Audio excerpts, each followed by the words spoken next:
Duela 10 urtetik ona gure ikastetxean. Egoitzako adinekoekin paseatzera ateratzen gara. Urrats bakoitzean irribarreak partekatzen ditugu, istorioak partekatzen ditugu.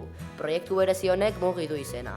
Ikasturte honetan urrats bat haratago joan nahi izan dugu. Paseatzera irteteaz gain, memoria, arreta eta koordinazio jolasak proposatu genituen. Astero denbora partekatu dugu elkarrekin.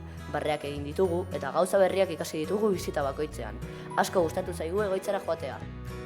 Hitzekin jolastu dugu eta primeran pasa dugu. Lehengo abestiak abestu ditugu. Inoiz entzun gabeko istorio harrigarriak entzun ditugu. Pilotekin eta uztailekin jolasak egin ditugu gorputza mugitzeko eta eskuak eta begiak koordinatzeko. Taldean ere hitz egin dugu eta gauza asko partekatu ditugu elkarrekin. Taldean jarduerak egin ditugu, elkar gehiago ezagutzen laguntzeko. Barre asko egin dugu, eta honena elkarri lagundu diogu. Egoitzako profesionalak oso pozik daude egin dugunarekin.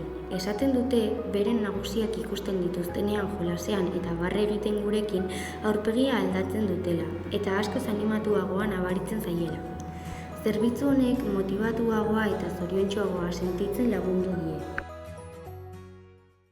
Pasas de maravilla. De que no sabes cuánto lo van a dejar y te lo dejan y ¡ay!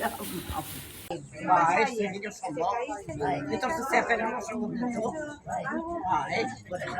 Alegre.